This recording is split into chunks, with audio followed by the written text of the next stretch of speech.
Good morning and maayong buntag sa inyo tanan, Alba Fambam. A cold morning here in Calgary. Kasi nag-snow nga ng konti kahapon or the other day. And natunaw na rin naman siya. So maayong buntag. You say maayong buntag. Maayong buntag. Maayong buntag. Okay, very good. So pahatid lang kami ni Mommy. Yan sila. Pahatid na kami sa school. Actually, feeling ko malilate ata kami.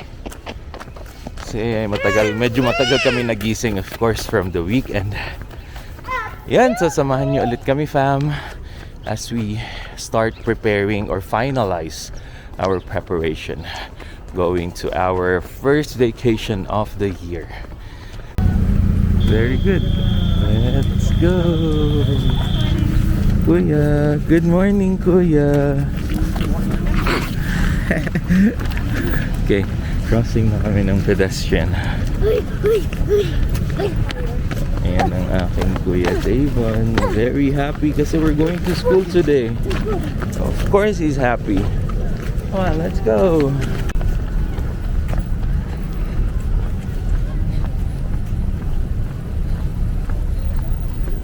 Up. Yan, so done for our first task today. Good morning. Ihatid ang ating mga anak. So yun, okay naman. Di naman kami na late with Kuya Davon. May mga 1 minute na allowance. So pwede na. And then kay Lianica, anytime naman pwedeng ihatid si Lian. So it's fine. Yeah, medyo nakakaasar lang dito sa road. Kasi merong ibang kotse na nagmamadali. Ewan ko ba kung bakit. Pero supposedly dapat School zone. pag school zone 30 lang talaga ang takbo eh. Pero kung meron dito yan yung parang drive safe na police, huli yung mga yun. Correct. So Kasi minsan meron talaga eh. Yeah, may nagalit nga na parent. Kasi nagmamadali. Baka na ano na, Late na din. Na ano na siya. So anyway, naglalakad lang kami ni Mommy. Kasi actually dapat magsasakyan kami. Pero hindi nangyari kasi pag nagsasakyan pa kami, mas malilate pa ang Kuya Davon namin. Kasi traffic. Yeah, so walk lang and then pag uwi namin ng bahay, saka namin kukunin ng sasakyan kasi may gustong bilhin si Mommy sa Shoppers. Ang ganda Which ng is weather. malapit lang din naman. Cornerstone lang. And how about weather check na tayo habang nandito Ganda. sa open wide field. Yan. It's 0 degrees, fam. Pero sobrang ganda ng weather. Yep. Oh, diba? Sunny. Ganda. Sunny, Calgary. blue sky. Walang clouds. Pwedeng mag-basketball while wearing your jacket. Kasi 0 degrees. Malamig, masakit sa kamay actually. Okay, so see you later, fam. Hello. Hey, fam. And biglang nagkaroon kami ng itlog. Habang naglalakad. Habang naglalakad. So shout out to you, Kuya Vergel Doronilia. Yeah, thank you. Neighbor namin siya, fam. Actually, dito siya nakatira around. Yeah. And then nakita niya kami, syempre. Naglalakad. Tagalog naman ng usapan. So napabate. kabayan. Napabati kami. And ayun, since may mga friends siya na nag-work sa farm and all, so meron siyang mga eggs daw. Fresh eggs. And very lucky. Yeah, shinare na ni So Kuya. nag-share talaga siya. And baka nga relatives ko pa siya kasi they're from Mindanao too. And then starts with the letter D ang last name niya.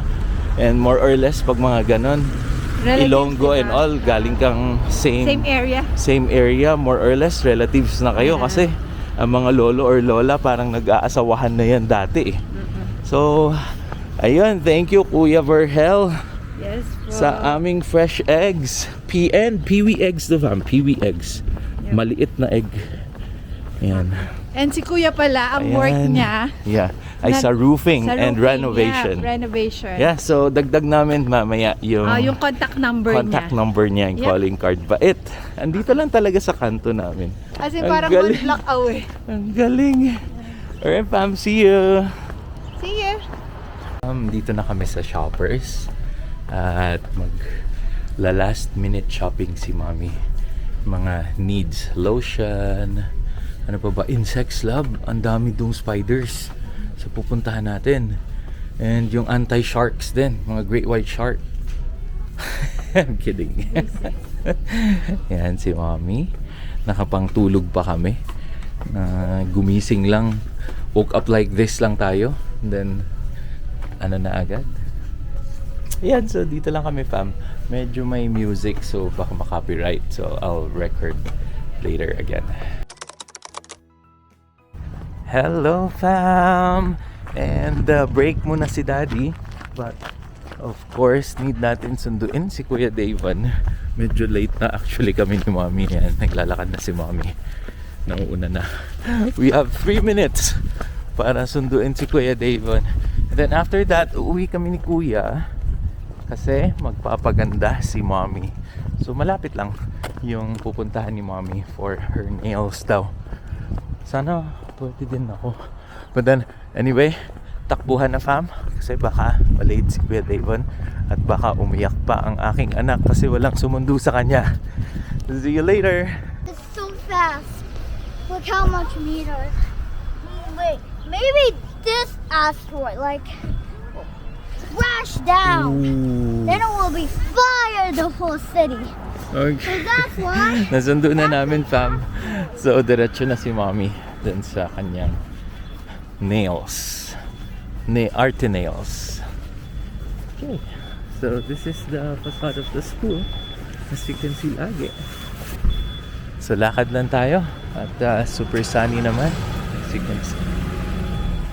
Enjoy talaga ang mga kids lagi pag ganito. Hi fam, welcome back to our channel. Are you done with lunch? Yeah. Anong ulam? Adobo. Masarap yung adobo? Opo. Masarap yung adobo ni Mami? Opo. Okay. Umakit na ako fam with Kuya Davon. And look at that. Yan ang ulam namin for today. Adobo ni Mommy. Adobo ni Mommy. Hindi na namin na ano kung paano niluto ni Mommy. But then again, for sure, masarap yan. So, kain time na tayo. Super sunny, Calgary. Yep, opo. I would like. Okay, so kain lang ako fam. Nakakaakyat lang actually galing office. Meetings. 3 hours straight ang meeting ko. So, grabe. Alright, see you later. Hey fam! And it's time for Lian's pick up. Yan, sunny day. Magpipick up na kami ng aming baby girl kasama ang Kuya Davon. Kuya! Don't step on that, no. Ayan. So, everyday routine is like this. Siyempre, buhay Canada at pamilya is ganito. Kuya, come on! What are you looking at? What? Ants? And look at Daddy. Canadian. Naka-shorts na siya. Ready for summer na daw. Let's go, kids!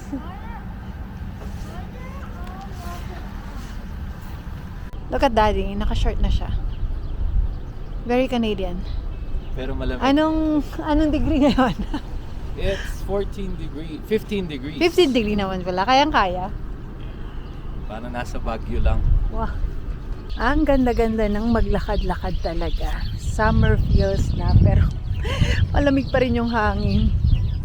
Siyempre, ang kuya ko lagi na lang maraming stopover pag naglalakad. So, lakad lang tayo. Susunduin natin ang liyanika namin. Kasi minsan nagrereklamo yun pag magpapasok na ako and then sasabihin ko, oh, mommy will sundo you later. Tapos ang sasabihin niya, oh, you're taking too long, mommy. So, as much as possible, pagkatapos ni daddy ng work, susunduin na namin siya. Kasi ayaw naman magpaiwan ni Lawrence, gusto din kasabay siya susundo. Kahit gustuhin ko mang sumundo ng mas maaga para kasama na si Lian. Yes, kuya! Ayan, nagtatatakbo na naman siya. Hi, kuya! What? Ano? Mabilis ka? So, tahimik din dito sa Skyview area namin. Kaya okay na rin na community dito. Yung mga naririnig na Northeast is ganyan. Eh, parang okay lang din naman sa amin. And nasundo na namin ang baby. Lian! Say hi, Lian! Dumaan pa kami sa playground kasi may malapit na playground dito sa may school niya. So, since maganda ang panahon, give them 10 to 15 minutes play pa para hindi sila mag-iyak. Alright, mommy will help you, baby. Give me a second. Okay, very good. Hello, fam. Napapunta kami dito sa playground saglit. By request. So, pinagbigyan na namin kasi on the way lang naman din. And then, yeah. Uwi na pagkatapos.